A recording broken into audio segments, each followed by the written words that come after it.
8वें अध्याय के 16वें श्लोक का अनुवाद जो है वो श्रेष्ठ नहीं बनाया उन्होंने, ठीक नहीं किया कि मेरे प्राप्त होने के बाद फिर पुनर्जन्म नहीं होता। इसको भी सेट करने के लिए, सिद्ध करने के लिए ये इतना और ढेर सारे प्रमाण दिखाने पड़ेंगे। उसका अर्थ ये बनता है जो ये बात नहीं जानते कि मेरे प्राप्त हुए का भी पुनर्जन्म होता है, जो ब्रह्मलोक तक चले जाते वो पुनर्वृत्ति में हैं, उनका भी वो ब्रह्मलोक पहुंचकर भी वापस आते हैं। इसका ये अर्थ बनता है 8वें अध्याय के 16वें श्लोक का। अब 18वें अध्याय का 62वां श्लोक भी यही प्रमाण देता है। ये 62वां श्लोक है। हे भारत, सब प्रकार से उस परमेश्वर की यानी गीता ज्ञान दाता से कोई और परमात्मा है, शरण में जा, उसकी ही शरण में जा। उस परमात्मा की कृपा से ही तू परम शांति और सनातन परम धाम को प्राप्त होगा। ये सनातन शाश्वतम स्थानम, संस्कृत पढ़े हम, शाश्वतम स्थानम यानी सनातन सदा रहने वाला, शाश्वत माने कभी नष्ट ना होने वाला, और परम धाम स्थान माने स्थान लोक, उस सतलोक को प्राप्त होगा। अपुण्यात्माओं, ये है वो तत्व ज्ञान। अपुण्यात्माओं, एक परमेश्वर के शवशम वेद की एक पंक्ति, एक मंत्र का अनुवाद करने के लिए और उस सत्य को सत्य सिद्ध करने के लिए इतने ढेर सारे प्रमाण आपको दिए जा रहे हैं। अब देखो कौन सी पंक्ति थी जो ये दास आपको क्लियर कराना चाहता था। तारा मंडल बैठ कर ये चांद बढ़ाई खावे, उदय भया जब सूरज का सितारों छुप जावे। अब ये तत्व ज्ञान रूपी सूर्य का उदय हो रहा है। अब इसकी रोशनी में जैसे कहते हैं तारा मंडल बैठ कर ये चांद बढ़ाई खावे, अभी तक वेदों और गीता जी तथा पुराणों का पवित्र ज्ञान, हम पवित्र ज्ञान को हम सुनते सुनाते आए और इनको बहुत ही महिमावान मानते थे। ये ज्ञान तो ऐसा था वेदों और गीता और पुराणों का, जैसे रात्रि में वेदों का और गीता का ज्ञान तो चंद्रमा समझो, और पुराणों और अन्य जो ज्ञान है वो तारा मंडल समझ लो। इन वेदों गीता पुराणों 18 बोध जो हैं, इन 18 पुराणों से तो वेद और गीता का ज्ञान चंद्रमा की तरह, सितारों में जैसे चंद्रमा होता है। और परमेश्वर उस सच्चिदानंद घन परमात्मा की वाणी चौथे गीता जी अध्याय नंबर 4 के श्लोक 32 में लिखा है। वहाँ अनुवादकर्ता ने अनुवाद गलत किया है, ब्रह्मण्य का अर्थ वेद की वाणी लिख दिया, नहीं। गीता जी अध्याय नंबर 17 के श्लोक नंबर 23 में आप देखिएगा, ब्रह्मण्य का अर्थ इन्होंने ही सच्चिदानंद घन ब्रह्म लिखा है। तो हम चौथे अध्याय के 32वें श्लोक में ब्रह्मण्य का अर्थ लिखते हैं सच्चिदानंद घन ब्रह्म की वाणी। सच्चिदानंद घन ब्रह्म की वाणी में जो ज्ञान लिखा है वो तत्व ज्ञान है, उसको तत्वदर्शी संत बताएंगे, वो गीता और वेदों से भिन्न है। तो ये वो सच्चिदानंद घन की वाणी जो ये दास बोल रहा है, सुना रहा है आपको, कि इसका ज्ञान के सामने वेदों और गीता और पुराणों का ज्ञान ऐसा छुप जाएगा। तारा मंडल बैठ कर ये चांद बढ़ाई खावे, उदय हुआ जब सूरज का सितारों छुप जावे। अभी तत्व ज्ञान के सामने ये ज्ञान आपको ऐसे फीके नजर आएंगे और की आवश्यकता ही नहीं रहेगी। कबीर साहब की वाणी सफिशिएंट है। बोलो सतगुरुदेव। पुण्यात्माओं, आप जी बहुत भयंकर लोक में रह रहे हो। ये काल का लोक है। इस काल रूपी ब्रह्म के दया नाम की चीज नहीं है। इसको हमारे प्रति कोई रहम नहीं है और हम इसको अपना परमात्मा माने हुए थे, जिसको ब्रह्म बोलते हैं, क्षर पुरुष भी कहते हैं इसको, ज्योति निरंजन भी संतों ने कहा है।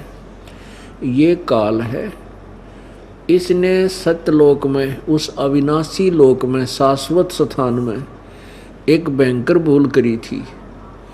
उस गलती के कारण इसको श्राप लगा था मानव शरीरधारी प्राणियों के शरीर का नित आहार करने का। मानव शरीरधारी प्राणियों का एक सूक्ष्म शरीर है, इस शरीर के अंदर एक सूक्ष्म शरीर है। उस सूक्ष्म शरीर समेत जीव को तपस्या पर भून के एक मनुष्य शरीरधारी प्राणी आजीवन जो भी चटपटे खट्टे मीठे शराब मांस तम्बाकू जिस प्रकार के ये आहार करता है, उसका कुछ अंश सूक्ष्म शरीर के अंदर समा जाता है और उस सूक्ष्म शरीर को ये अपने 21वें ब्रह्मांड में एक गुप्त स्थान पर बनी तपस्या पर डालकर, तपस्या क्या है, जैसे एक बड़ी तई होती है जिस पे 20-30 रोटियां इकट्ठी बनाई जाती हैं, इस तरह की एक पत्थर की का तवा समझो, तई समझो, एक पत्थर की एक बहुत बड़ी तपस्या अपने आप वो गर्म रहती है, बहुत हीट रहती है उसमें, उसके ऊपर डाल दिए जाते हैं 1 लाख मानव शरीरधारी सूक्ष्म प्राणी, सूक्ष्म शरीर युक्त प्राणी, और उनमें से फिर वो गंध निकालता है। उसको इतना गर्म किया जाता है कि उसमें से वो गंध मैल निकलता है।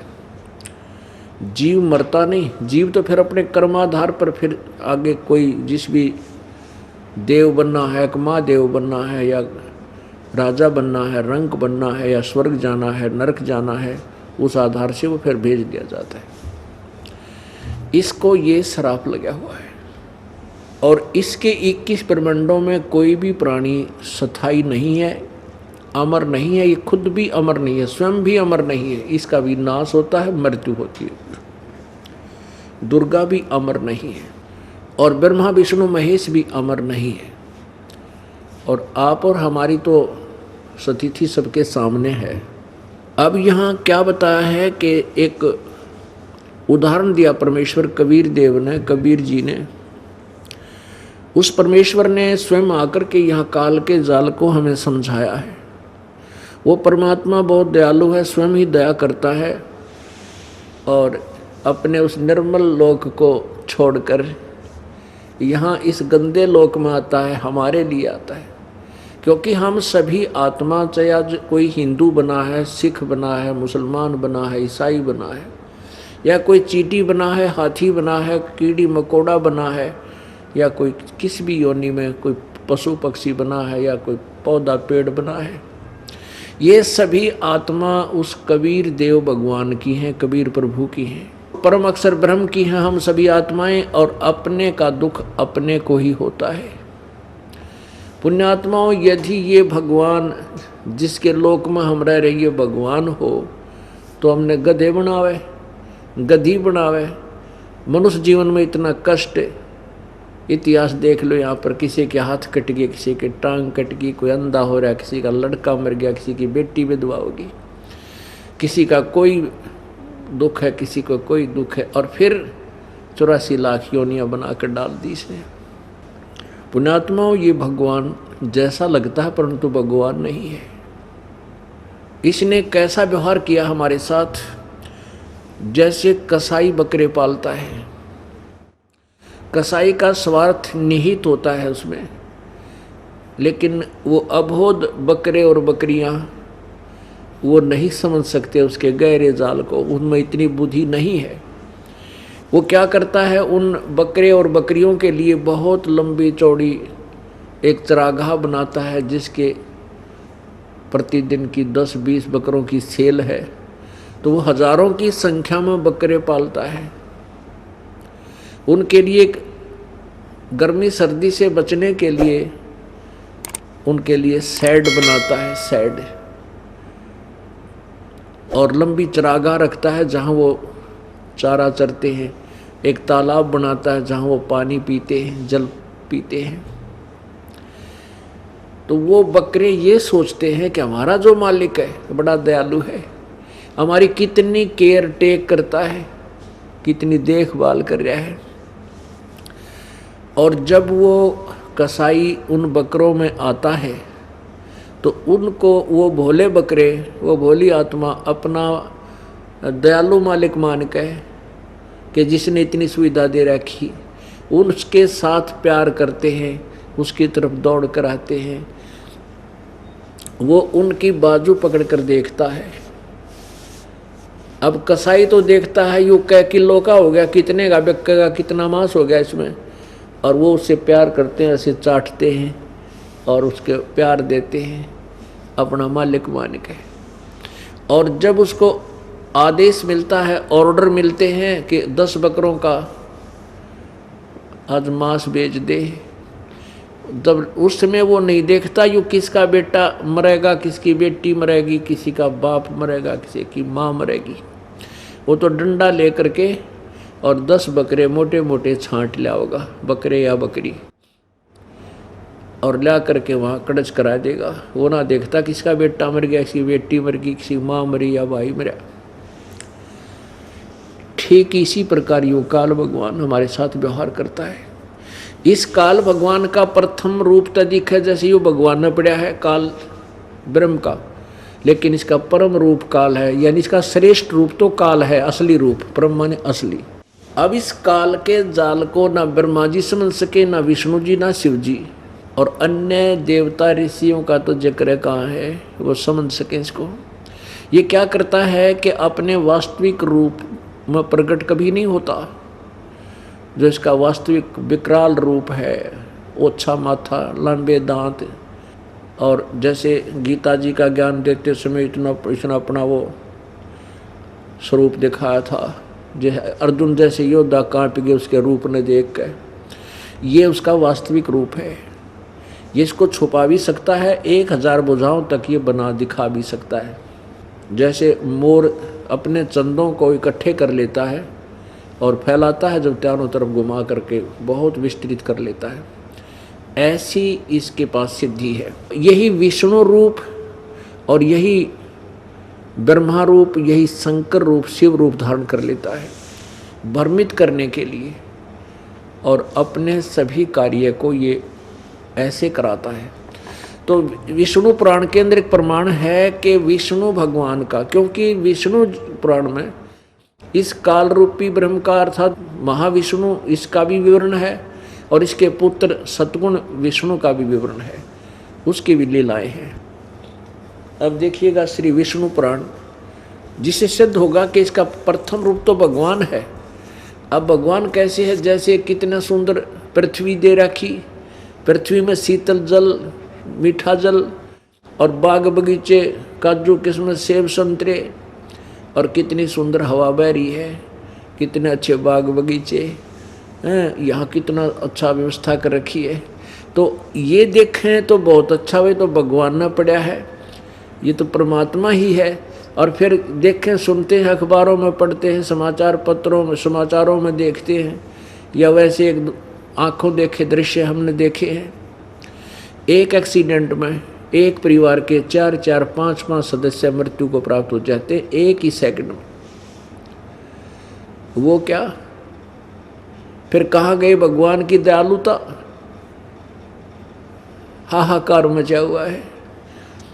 तो ऐसे देखें, पहले देखें तो भगवान है, फिर जब ये ऐसे जुल्म सितम हमारे ऊपर डैवे, फिर ये भगवान दिखाई नहीं देता है। अब हमारी आँखों का ऑपरेशन हो गया, मोतियाबिंद हट गया, अज्ञान रूपी हमारी ज्ञान की आँखियाँ बन गई। अब हमें स्पष्ट दिखाई देता है कि ये लोग ठीक नहीं, यहाँ का भगवान दयालु नहीं।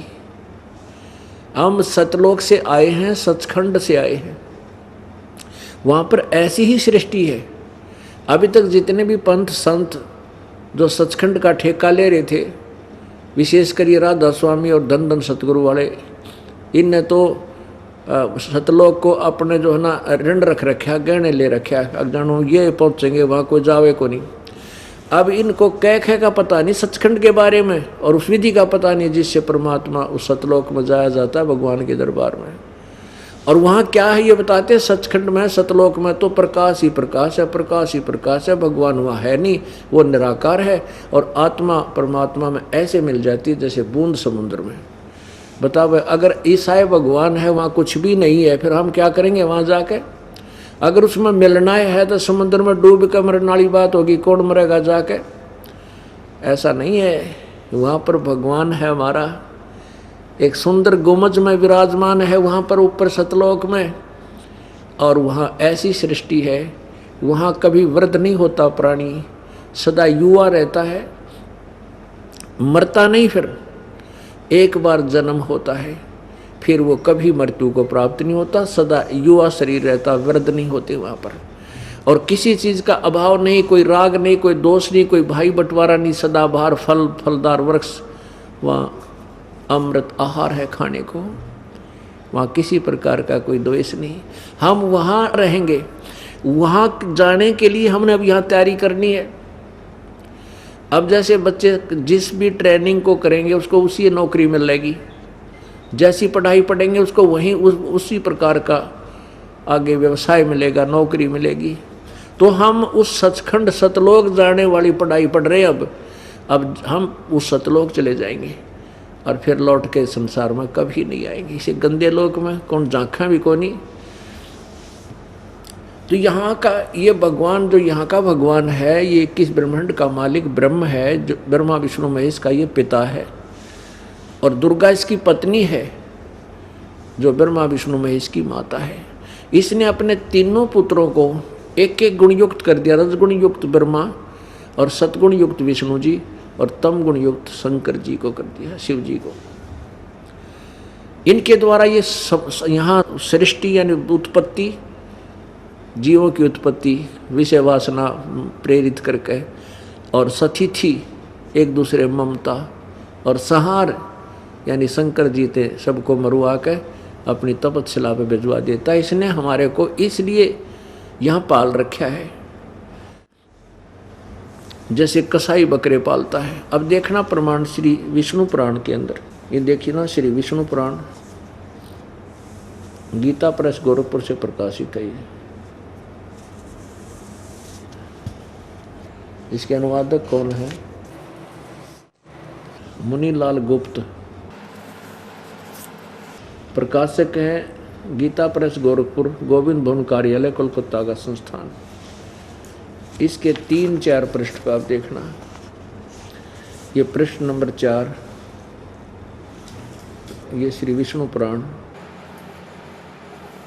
और अध्याय नंबर 2, 4 नंबर पृष्ठ पे लिखा है, हे द्विज, परब्रह्म का प्रथम रूप पुरुष है।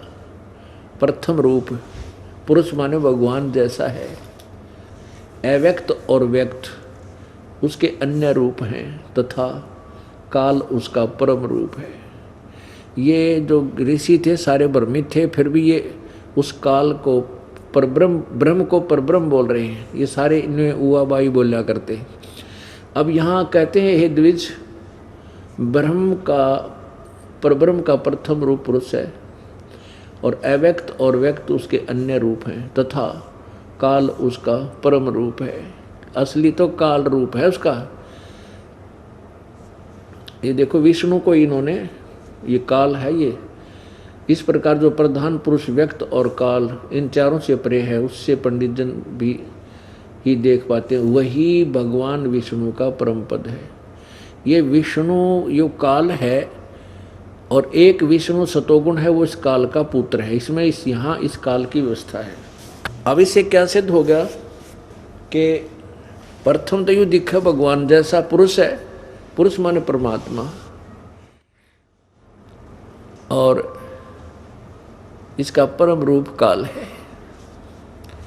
तो इसके लिए इसने हमारी यहाँ जन्म और मृत्यु का विधान बना रखा है कि जो जन्मेगा उसकी मृत्यु होगी, मृत्यु होगी उसका फिर जन्म अवश्य होगा। और परमात्मा ने इसके लिए विधान बना रखा पूर्ण ब्रह्म ने कि इस काल की भी मृत्यु होगी। अब क्या बताते हैं, आग गए ना बावड़े और रहते भी सब जाही, बिन साहेब की बंदगी कहीं छोड़ ठिकाना नहीं। साथी हमारे चले गए हम भी चलन हारे, कोई कागज में बाकी रह रही तात लगी है वार। अब कितनी प्यारी भाषा में भगवान बता रहे हैं कबीर जी कि भाई अपने वो उदाहरण दे रहे हैं कि कोई तो साथी चला गया, कोई भाई गया, कोई बहन गई, कोई रिश्तेदार गया, मामा गया, पिता गए, ताऊ गए, दादी गई। साथी और कोई भाई बहन थे, रिश्तेदार मित्र थे, वह मर गए। साथी हमारे चले गए और हम भी चालनहार, हमारी भी जाने की नंबर तैयारी है, लेकिन कोई कागज में अभी शेष आयु रह रही है, इसलिए देर है। जिस दिन वो समय आएगा, 1 सेकंड भी ना लावा, काल उसी समय कड़च कर देगा। साथी हमारे चले गए, हम भी चालनहारे, कोई कागज में बाकी रह रही, तात लगी है वार। आगे गए ना बावड़े, जो पहले चले गए वापस दोबारा तुम्हारे घर में उसी शरीर में नहीं आ पाए, ना वो बता पाए। और रहते भी सब जाही, बिन परमेश्वर की बंदगी कहीं ठोड़ ठिकाना नाही। अब जैसे आपने देवी भागवत महापुराण में देखा कि 3रा स्कंद प्रश्न नंबर 123, उस पर विष्णु जी कह रहे हैं कि मैं ब्रह्मा और शंकर ये आपकी कृपा से विद्यमान है। हमारा जन्म और मृत्यु होता है, हम अविनाशी नहीं है। हमारा आविर्भाव अर्थात जन्म, तिरोभाव माने मृत्यु हुआ करता है। केवल तुम ही नित्य हो, जैसा विष्णु जी को ज्ञान है। तो इससे सिद्ध है कि ब्रह्मा विष्णु महेश भी नाशवान। गीता जी अध्याय नंबर 4 के श्लोक नंबर 5 और 9 में गीता ज्ञान दाता यानी ये ब्रह्म बोल रहा है। श्री कृष्ण में प्रवेश करके श्री कृष्ण जी ने तो गीता में एक शब्द भी नहीं बोल रखा। श्री कृष्ण में प्रवेश करके ये काल ब्रह्म बोला, गीता जी का ज्ञान दिया। ये कहता है कि अर्जुन मेरे और तेरे बहुत जन्म हो चुके हैं, तू नहीं जानता, मैं जानता हूँ। मेरे जन्म और कर्म अलौकिक हैं। गीता जी अध्याय नंबर 10 के श्लोक नंबर 2 में कहता है कि मेरी उत्पत्ति को, मेरे जन्म को ये ऋषि और देवता नहीं जानते, क्योंकि ये मेरे से उत्पन्न हुए। इससे सिद्ध है कि काल जो गीता ज्ञानदाता का जन्म हुआ है ये अविनाशी नहीं है। अब क्या बताते हैं कि 7 ब्रह्मा की मृत्यु के बाद एक ब्रह्मा जी की मृत्यु कैसे होगी, उसकी आयु कितनी है, उसका एक हिसाब लगाएं। ब्रह्मा जी का एक दिन 1008 चतुर्युग का होता है। एक चतुर्युग में कितने वर्ष हैं? सतयुग, त्रेता, द्वापर और कलयुग में। इसमें 43,20,000 वर्ष हैं एक चतुर्युगी में, एक चतुर्युगी में। और ऐसे ऐसे 1008 चतुर्युग होते हैं। पुण्यात्माओं, एक इंद्र जो स्वर्ग का राजा है, उसका शासन काल, उसका 72 चौकड़ी युग होता है, 72 चतुर्युग। और 14 इंद्र ब्रह्मा के एक दिन में 14 इंद्र अपना शासन काल पूरा कर देते। तो 72 गुणा में 14 कितना हो गया? 1008 चतुर्युग। इतने चतुर्युग का ब्रह्मा का दिन, इसको हम लमसम सीधा सा 1000 चतुर्युग ही मानकर चलते हैं। 1000 चतुर्युग का ब्रह्मा जी का दिन, इतनी ही रात्रि। 30 दिन रात का ब्रह्मा जी का एक महीना हुआ, और 12 महीने का एक वर्ष, और 100 वर्ष की ब्रह्मा जी की आयु। ओहो हो। अब 7 ब्रह्मा जी की मृत्यु के बाद एक सतगुण विष्णु जी की मृत्यु, और 7 सतगुण विष्णु जी की मृत्यु के बाद एक तमगुण शिव जी की मृत्यु, और 70,000 इस तमगुण शिव जी की मृत्यु के बाद एक ब्रह्म की मृत्यु, सदाशिव की मृत्यु। और ये एक युग होगा परब्रह्म का। परब्रह्म अक्षर पुरुष जी कहते हैं। गीता जी अध्याय नंबर 15 के श्लोक 16 और 17 में इन 3 भगवानों का विवरण है। एक क्षर पुरुष ये ब्रह्म है, अक्षर पुरुष ये परब्रह्म है, और परम अक्षर ब्रह्म उत्तम पुरुषा तु अन्य परमात्मा इति उदाहरते, ये परम अक्षर ब्रह्म पूर्ण ब्रह्म है। इन तीनों परमात्माओं की व्याख्या है। तो परब्रह्म की भी मृत्यु होगी। कैसे? कि एक युग एक युग जो परब्रह्म का होगा, ऐसे 70,000 ये तमगुण शिव की मृत्यु के बाद एक काल रूपी ब्रह्म सदा शिव की मृत्यु होगी। और ये एक युग होगा किसका? परब्रह्म का। और ऐसे 1000 युग का, नोट चतुर्युग का, ये ध्यान रखना यहाँ पर, 1000 युग का परब्रह्म का दिन और इतनी ही रात्रि। ये गीता जी अध्याय नंबर 8 के श्लोक नंबर 17 में वर्णन है। उन अनुवादकर्ताओं ने चतुर्युग लिख दिया, जबकि मूल संस्कृत भाषा में चतुर्युग नहीं है, ओनली युग है, सेंसर युग है। इतनी ही रात्रि, 1000 युग की परब्रह्म की रात्रि, 1000 युग का दिन, ऐसे 30 दिन रात का एक महीना और 12 महीने का एक वर्ष और 100 वर्ष की परब्रह्म की, इस प्रकार 100 वर्ष बने, 100 वर्ष की परब्रह्म की आयु, फिर मृत्यु। अब क्या बताते? एती उम्र बुलंद मरेगा अंतरे, क्योंकि सतगुरु लगे न कान न भेंटे वो संतरे।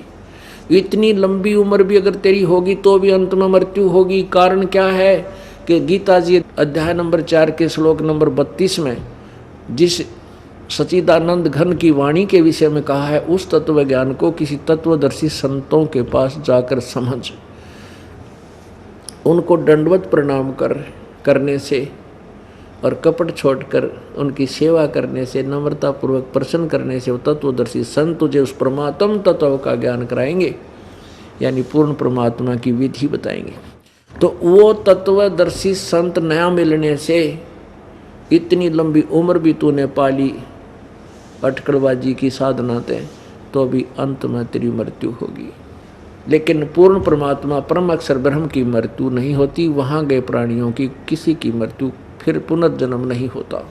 इसका प्रमाण पवित्र गीता जी अध्याय नंबर 15 के श्लोक नंबर 4 में बताया है कि जब तुझे तत्वदर्शी संत मिल जाए तो इस उलझी हुई गुत्थी को काट कर उस तत्व ज्ञान रूपी शस्त्र से इस सारे उलझेड़े ने सब काट कर उसके पश्चात उस परमात्मा के परम पद, उस परमेश्वर के परम पद की खोज करनी चाहिए, जहाँ जाने के बाद साधक फिर लौट कर संसार में कभी नहीं आते, जिनकी जन्म मृत्यु कभी नहीं होती।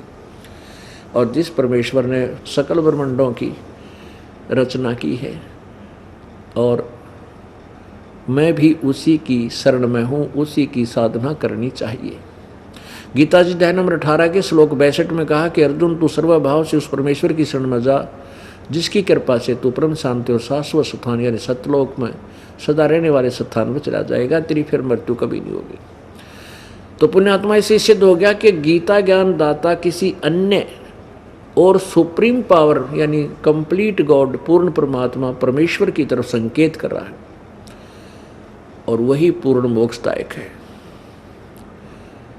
अब ये सारा जो प्रकरण बताने का उद्देश्य क्या था कि जैसे आगे गए न बावड़े और रहते भी सब जाए, और बिन परमेश्वर की भक्ति के ठोर ठिकाना ना है।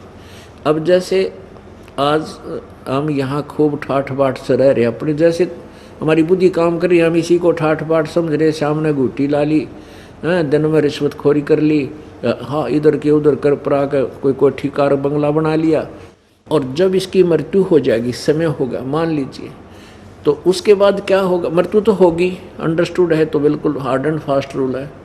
उसके बाद आप अच्छे कोई पुण्य किए हैं तो स्वर्ग चले जाओगे। स्वर्ग में आपका समय निर्धारित होगा, और वो समय पूरा होते ही वहाँ भी जिस तरह यहाँ ज़बरदस्ती मार दिए गए, वहाँ स्वर्ग में भी आपको मार दिया जाएगा। फिर नरक डाला जाएगा। नरक से जब समय पूरा होगा फिर कहते हैं वहाँ से भी चलो, जैसे यहाँ से चले स्वर्ग गए, स्वर्ग से भी चलो, फिर नरक गए, नरक से भी चलो, समय पूरा हुआ तो फिर कहाँ गधा बनो, फिर गधे की मृत्यु होगी, फिर चलो आगे कुत्ता बन गया। तो यहाँ की तो ठोड़ ठिकाना ना होए होए। बिन परमेश्वर की बंदगी भक्ति कहीं ठोड़ ठिकाना नाही। अब सतलोक में जाए बिना या चलो चलो नहीं मिटे। अब क्या बताते हैं, इस काल के लोक में तो भैया चलो चलो रहेगी। क्या बताते हैं, पतझड़ आवत देख कर बन रोवे मन माही, ये ऊंची टेढ़ी पात थे अब पीले हो जाही। ओहो। अब जब बसंत ऋतु आती है उस समय क्या होता है कि वृक्षों के जो पहले के पत्ते होते हैं वो पीले पीले होकर गिर जाते हैं, टूट टूट कर गिर रहे हैं, और तुरंत ही छोटी छोटी कोपल फूटने लग जाती हैं, और हफ्ते 10 दिन 15-20 दिन में वो पत्ते बनकर ऐसे फिर उसी तरह फड़फड़ाने लगते हैं। अब 1 वर्ष तक वो पत्ते मस्ती मार लेते हैं पेड़ों के ऊपर, और अगले 1 ही वर्ष के बाद फिर वो टूट टूट कर पीले होकर गिर जाते हैं, दूसरे तुरंत ही फिर आ जाते हैं।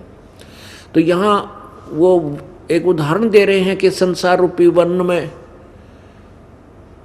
आप ऐसे हो जिस प्रकार एक परिवार का सदस्य मृत्यु को प्राप्त हो रहा है, उसको पता लग गया तेरा कैंसर है और लाइलाज बीमारी होगी, अंतिम सांस गिन रहा है। अब फिर वो सोचता है कि अब कहाँ जाऊंगा मैं, क्या होगा मेरे साथ। तो दूसरे सांत्वना देते हैं उसको, दो साथ में बैठ के। वो तो ये कहते हैं भाई यहाँ तो सब ने ही मरना है, एक दिन सब ने जाना है, कोई आज मरे कोई कल मरे, कि इसका दिल ना दुखेगा, इसलिए उसको ये सांत्वना देते हैं। तो यहाँ एक उदाहरण दे रहे हैं परमात्मा कि जब तू इस भरे पूरे परिवार ने त्याग कर जाएगा, आत्मा जब तू आज जिस परिवार को, जिस कार कोठियों को, बेटा बेटियों को अपनी मान रहा है, ये 1 सेकंड में छूट जाएंगी, तेरी नहीं है। और फिर टक्कर मार मार कर पछाड़ खा खा कर रोएगी आत्मा जब तू चलेगी अकेली। टक्कर मार मार कर रोएगी आत्मा जब अकेली चलेगी। त्याग का पूरे सारे जीवन में जो इसने डले डोए थे, सारा जीवन में जो मेहनत मजदूरी करके ये कार कोठी तैयार करी थी, ये छूट गई सारी। अब पुण्यात्मा मृत्यु तो सबकी होगी, लेकिन आप जी भक्ति कर रहे हो, आपकी मृत्यु नहीं, आपका तो बहुत अच्छे स्थान पर स्थिति होगी, आप बहुत अच्छे स्थान पर आपका आसन होगा। मृत्यु तो उनकी होगी जो सारे उम्र को बद कमाई घुटी सूटी लाई, भक्ति करी को नहीं, भक्ति की तो शास्त्र विरुद्ध की, वो मरेंगे। मृत्यु तो उनकी होगी, फिर गधे बने कि तो कुत्ते बने कि तो सुअर बनेंगे। तो यहाँ प्रमाण दे रहे हैं कि एक जैसे वन रो रहा है देख करके, जो ऊंची टहनियों में पत्ते मस्ती मारा करते, बड़े हवा के झोंकों से बड़े खेलते थे, आज वे पीड़े होकर टूट टूट कर गिर रहे हैं। अब वो जैसे मान लो एक घर का सदस्य जा रहा है घर बिछुड़कर, ऐसे जैसे पत्ता टूटता गिरता हुआ कह रहा हो कि पात झड़ता यूं कहे, सुन भई तरवर राय, अब के बिछुड़े नहीं मिले, ना जाने कहाँ गिरांगे जाए। अब सांत्वना देता है वृक्ष, तरवर कहता पात से, सुनो पात एक बात, यहाँ की यह रीति है, एक आवे एक जात। यहाँ की तो एक रिवाज है, ये परंपरा है, एक मर गया तो दूसरा तैयार हो गया। अब जैसे हम बूढ़े हो गए, सफ़ेद बाल आ गए, हमारी तो टिकट कटने वाली हो रही है, यानी आगे की होगी तैयारी, भाई अपना हो ले तैयार, कभी भी जा सकते हैं। और छोटे छोटे फिर बेटे हो गए, बेटे जवान हो गए, बेटियाँ के बेटे हो गए, बेटी होगी, अब वो तैयार करनी, फसल काटना अपनी तैयारी। तो कहते हैं इसी प्रकार जैसे पत्ते टूटे और तुरंत कोपल फूट आई, वो पत्ते बन गए। तो कहते हैं यहाँ काल का ये परंपरा है, एक आ रहा है एक जा रहा है। परमात्मा क्या समझाते हैं, बेटा जाया खुशी हुई, भाई बहुत बजाए थाल, ये तो आना जाना लगा हुआ है, जो कीड़ी का नाड़। आपने कीड़ी के नाड़ देखा होगा, करोड़ लाखों कीड़ी इधर चींटी इधर भाग रही है, लाखों इधर भाग रही है। तो ऐसे ही 1 लाख मनुष्य शरीरधारी प्राणी डेली मरकर ऊपर जाते हैं, और 1.25 लाख उसी रास्ते से खखाट ठाक आ रहे हैं कि हमारे नंबर आ गए, हम जा रहे हैं, और ये इधर से भाग रहे हैं, वो उधर से आ रहे हैं। कहते हैं आज बेटा हो गया किसी का, बड़ी मुश्किल कोई वर्षों के बाद पुत्र हुआ, फिर उसकी खुशी मनाई, पार्टी करीब 50-60 हज़ार रुपये ला दिए, गुट्टी शूटी पियाई, और 1 वर्ष के बाद वो बेटा मर गया। कहाँ तो वो खुशी मना रहे थे और 1 साल के बाद टक्कर मार रहा परिवार सारा। तो यहाँ परमात्मा कहते हैं कि बेटा जाया खुशी हुई, खूब बजाए थाल, ये तो आना जाना लगा हुआ है जो कीड़ी का नाल। अब पुण्यात्मा इस काल के जाल को समझ जाओगे ना आप। फिर गीता जी अध्याय नंबर 7 के श्लोक 29 में कहा है कि अर्जुन, जब तुझे तत्वदर्शी संत मिल जाएगा और मैं तुझे कह रहा हूँ कि उससे तू ज्ञान समझ ले, उसके पश्चात तेरी स्थिति क्या कैसी हो जाएगी कि जो व्यक्ति मेरे इस ज्ञान का आश्रय लेकर तत्वदर्शी संत की खोज कर लेगा, तो वो फिर क्या होगा, उस तत्वब्रह्म से और पूरे अध्यात्म ज्ञान से और सभी कर्मों से परिचित हो जाता है। फिर वो व्यक्ति केवल जरा मरण से छूटने का ही प्रयत्न करता है। जरा माने बुढ़ापा, है सबसे खतरनाक स्टेज मनुष्य शरीर में वृद्ध अवस्था होती है। और फिर दूसरी भयंकर, इससे भी भयंकर मृत्यु। ये दोनों दुख पहाड़ से भी भारी इस जीव को हैं। प्यारी आत्मा, कोई भी मरना नहीं चाहता। यहाँ पर हम कितने दुखी हैं, किसी को पल की चैनी फिर भी मृत्यु नहीं चाहते। क्यों नहीं चाहते? क्योंकि हम ऐसे लोक में रहा करते जहाँ हमारी मृत्यु नहीं होती थी, इसलिए हमने यहाँ मरना अच्छा नहीं लग रहा। हम अपनी गलती से उस कभी ना मरने वाले लोक को छोड़ आए। अब वहाँ जब तक नहीं जालेंगे तब तक हमें वो सुख मिला नहीं जिसकी हम यहाँ खोज कर रहे हैं। यहाँ वो वस्तु है ही नहीं। पुण्यात्मा, हमने अपने उस सतलोक में जाना है। अब चाहे यहाँ 100 वर्ष का आयु होगी, किसी की 70 वर्ष की आयु है, उन्होंने सोचा है कि अभी तो 85 वर्ष का आदमी जीव है, मेरी तब और 15 साल तो होगी। और वो 85 वर्ष का इन्होंने सोचा 100 वर्ष की आयु बता रखी है, भाई आदमी 100 वर्ष तो जीवित रह ही जाता है। अब जिसकी 100 वर्ष की आयु होगी वो भी ने सोचा है हो सकता है 2-4 वर्ष और भी दे दे भगवान, और चला जाना उठा जा हैं, और बुरा हाल, फिर भी जीव हम यहाँ से मरना नहीं चाहते। अब पुण्यात्मा, हमने इस पर विचार करना पड़ेगा कि हम यहाँ कितनी ही याचना करना मृत्यु होगी। तो यहाँ मृत्यु, जो बुढ़ापा और मृत्यु, ये दोनों भयंकर दुख हैं। और जिनको ये तत्व ज्ञान हो जाएगा और जिनको तत्व ब्रह्म यानी उस पूर्ण परमात्मा, उस परमेश्वर, जो गीता जी अध्याय नंबर 18 के श्लोक नंबर 62 में कहा कि अर्जुन, तू सर्वभाव से उस परमेश्वर की शरण में जा, उसकी कृपा से तो परम शांति और शाश्वत स्थान को प्राप्त होगा, सतलोक को प्राप्त होगा, तेरी फिर मृत्यु कभी नहीं होगी। यही गीता जी अध्याय नंबर 15 के श्लोक 4 में स्पष्ट किया है। अब पुण्यात्माओं, इससे सिद्ध है कि गीता ज्ञान दाता से कोई और समर्थ शक्ति है और वही हमारे इस जन्म मरण के रोग को नाश कर सकता है। क्योंकि ना गीता ज्ञान दाता की जन्म मृत्यु का रोग कटा, ना इन ब्रह्मा, रजगुण ब्रह्मा, सतगुण विष्णु, तमगुण शिव जी की जन्म मृत्यु मिटी, ये भी जन्म मृत्यु के अंदर हैं। और ना ही किसी देवता की और न ही किसी ऋषि की जन्म और मृत्यु का रोग कटे, सबकी जन्म मृत्यु होती है। तो इसमें क्या बताया गीता जी अध्याय नंबर 7 के श्लोक 29 में कि जब तू मेरे इस ज्ञान का आश्रय ले लेगा तब तू उस तत्व ब्रह्म को, उस परमात्मा को जानकर सारे अध्यात्म ज्ञान को समझ जाएगा और सभी कर्मों को समझकर केवल जरा और मरण से छूटने का ही प्रयत्न करेगा, यहाँ की किसी वस्तु की इच्छा नहीं करेगा। उससे क्या ज्ञान होगा? परमात्मा ने हमें बताया है कि क्या मांगू कुछ ठिर न रहाई, देखत नैन चला जग जाई। क्या मांगू? अब देखो काल का जाल।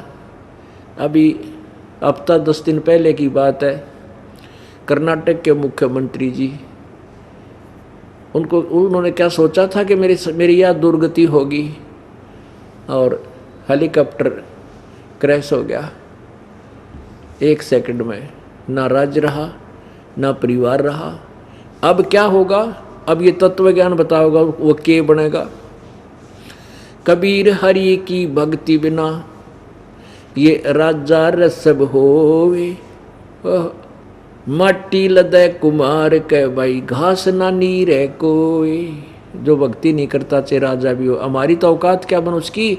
एक राजा को परमात्मा कह रहे हैं जो भक्ति नहीं की करकेगा, सत भक्ति नहीं की, वो खच्चर की योनि में जाता है। और माटी लदे कुमार के, और घास कहाँ चर के आता है जंगल में, उसको चारा भी कुमार नहीं डालता। यह दुर्गति हमारी होगी। अब देखिएगा पवित्र गीता जी, तो गीता जी अध्याय नंबर 8 के मंत्र नंबर 1 में अर्जुन ने यही प्रश्न किया है कि परमात्मा वो तत्ब्रह्म कौन है, फिर वो बता मैंने उसके विषय में जानकारी दे। वो तत्ब्रह्म कौन है जिसको जानने के बाद फिर जरा मरण से छूटने की चेष्टा करते हैं या कि कोई वस्तु नहीं मांगते। तो परमात्मा ने क्या बताया कि क्या मांगूं कुछ स्थिर न रही, ऐसी स्थिति हो जाएगी आपकी, और देखत नैन चला जग जाई। 1 लाख पूत 1.25 लाख नाती, उस रावण का आज दीवान बाती। पहले क्या होता था, जिसके 4 लड़के 5 लड़के हो जाओ काख पीटा करता, भाई मेरे जैसा सुखी नहीं, मेरे 6 लड़के हैं और 4 बेटी हैं। संतान के विस्तार से ही वो अपनी प्रभुता मैं तो मानता था। अब परमात्मा समझाने की चेष्टा करेंगे, इस काल के लोक में क्या पे फूल गया तू, किस पे जो है मान कर रहा है। 1 लाख पूत 1.25 लाख नाती, रावण के 1 लाख बेटे थे, और आज उसका कोई दीपक जलाने वाला नहीं, उस रावण का जो दीवान बाती। तो पुण्यात्मा, हमने इन परमात्मा के इस तत्व ज्ञान के इन फॉर्मूलों को याद रखना पड़ेगा। याद रखेंगे तब हम इस काल के जाल से निकलेंगे और सत्य भक्ति करेंगे और भगवान के दरबार में पहुंच सकेंगे। नहीं तो इस संसारिक धंधा करते करते अरबों खरबों जन्म हमारे वो लिए ने धक्के खा कर मर के फिर गधे कुत्ते बन जाते।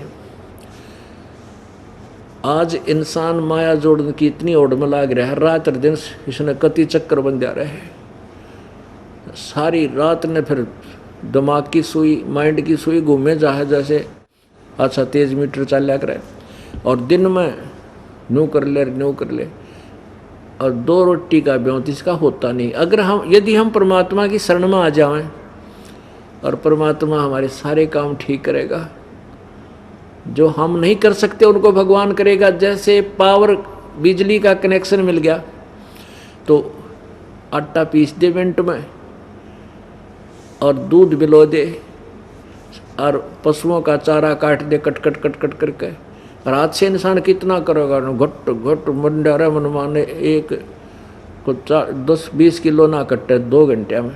जो हम करना चाहते हैं इस कार्य को हम उतना ही कर सकते हैं, जीव कर सकता है। जब हमें परमात्मा का कनेक्शन या पावर मिल जाएगी तो वो काम ऐसे होंगे आपके, जब आपको भगवान का नाम और सही कनेक्शन मिल जाएगा, परमात्मा से आप संबंधित कर दिए जाओगे तार जोड़ के, फिर आपके काम फटाफट होंगे। लेकिन आप गलती क्या कर जाते हो कि उस कनेक्शन ने तोड़ देते हो, नाम खंड कर लेते हो, फिर भगवान दूर हो जाता है। हम भ्रमित बहुत हैं क्योंकि हम ऐसे समाज में रहते जहाँ तत्व ज्ञान का अंश भी नहीं है किसी के पास, और हम ये सोचते हैं कि ये भी तो ऐसा ही कर रहे हैं, ये भी ऐसा ही कर रहे हैं।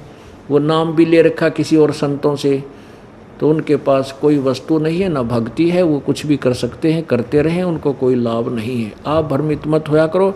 आपका नाम खंड होते कनेक्शन कट गया, कनेक्शन कट गया तो पावर नहीं, आपका नाम टूट गया, भगवान दूर हो गया आपसे, आपकी मदद नहीं करेगा। तो इसलिए आपने नाम लेने से पहले खूब विचार कर लेना चाहिए, और उपदेश लेकर के फिर नाम खंड नहीं हो, चाहे कुछ भी हो, यदि भगवान परमेश्वर कबीर जी का लाभ आपने प्राप्त करना है। अब अर्जुन ने प्रश्न किया 8वें अध्याय के प्रथम मंत्र में कि किम तत्ब्रह्म, किम अध्यात्म और किम अधिभूत अधियज, वो कौन है। तब 8वें अध्याय के तीसरे मंत्र में, तीसरे श्लोक में गीता ज्ञानदाता ने उत्तर दिया कि वो परम अक्षर ब्रह्म है, वो परम अक्षर ब्रह्म है। अपनात्मा 3 परमात्मा मुख्य हैं, 3 प्रभु। एक क्षर ब्रह्म जो ज्योति निरंजन काल है, इसको क्षर पुरुष भी कहते हैं। पुरुष कहो चाहे ब्रह्म कहो, ब्रह्म माने परमात्मा होता है, पुरुष माने भी परमात्मा होता है। क्षर पुरुष और अक्षर पुरुष और परम अक्षर पुरुष यानी परम अक्षर ब्रह्म, ये 3 भगवान हैं। क्षर पुरुष के 21 ब्रह्मांड हैं, अक्षर पुरुष के 7 शंख ब्रह्मांड का मालिक है, और परम अक्षर ब्रह्म असंख्य ब्रह्मांडों का कुल का मालिक है, इंक्लूडिंग परब्रह्म और इंक्लूडिंग ब्रह्म, इन सब के ऊपर भी वो मालिक है, वो परम अक्षर ब्रह्म है। और उस परम अक्षर ब्रह्म की साधना से फिर जन्म मृत्यु फिर नहीं होती कभी भी। अब ये प्रमाण हमारे सदग्रंथ, ये पवित्र सदग्रंथ गीता जी आपको देगी कि 3 परमात्मा हैं। और ये ब्रह्मा विष्णु महेश जी, रजगुण ब्रह्मा जी, सतगुण विष्णु जी, तमगुण शिव जी, ये तो एक ब्रह्मांड में एक विभाग के मंत्री हैं, प्रभु हैं, राम हैं। जैसे रजोगुण विभाग का ब्रह्मा जी, सतोगुण विभाग के विष्णु जी और तमोगुण विभाग के शंकर जी। जैसे एक स्टेट में, एक राज्य में एक मुख्यमंत्री होता है, अन्य मंत्री होते हैं, तो ये 21 ब्रह्मांड में ये काल प्रत्येक ब्रह्मांड में मुख्यमंत्री की भूमिका करता है और अपने पुत्र रजगुण ब्रह्मा, सतगुण विष्णु, तमगुण शिव जी को मंत्री रखता है। एक एक विभाग के मंत्री हैं और 3 लोक में इनकी रेंज है, इनकी प्रभुता है, इनकी सत्ता है। इस पृथ्वी लोक पर ऊपर एक कॉमन स्वर्गलोक है, उस स्वर्गलोक में, और नीचे एक पाताल लोक है, उस पाताल लोक में। अब आपको इन 3 परमात्माओं की जानकारी दी जाएगी। जैसा कि अभी आपको बताया था कि परब्रह्म तक भी जन्म और मृत्यु में है, इसकी भी जन्म मृत्यु होती है। ये अक्षर पुरुष कहलाता है। अक्षर का अर्थ वैसे अविनाशी होता है, लेकिन ये वास्तव में अविनाशी नहीं, ये चिरस्थायी है। अब देखिएगा, ये श्री मद् भगवत गीता, ये जय दयाल गोविंद का द्वारा इसका अनुवाद है। जय दयाल गोविंद का गीता प्रेस गोरखपुर से प्रकाशित है। प्रकाशक है मुद्रक गीता प्रेस गोरखपुर, गोविंद भवन कार्यालय कोलकाता का संस्थान। अब हम 7वें अध्याय का 29वां श्लोक देखते हैं। अध्याय नंबर 7 और श्लोक नंबर बिल्कुल नीचे 29। संस्कृत यहाँ देखते हैं। जरा मरण मोक्षाय माम आश्रित्य यतन्ति ये ते ब्रह्म तत्विदु।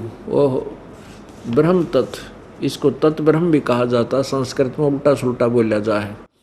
ब्रह्म तत्व का अर्थ है तत्व ब्रह्म, तत्व ब्रह्म भी कहते हैं उसको। ते ब्रह्म तत्व ब्रह्म, ब्रह्म तत्व विदु कृष्णम अध्यात्म कर्म चाखिलम।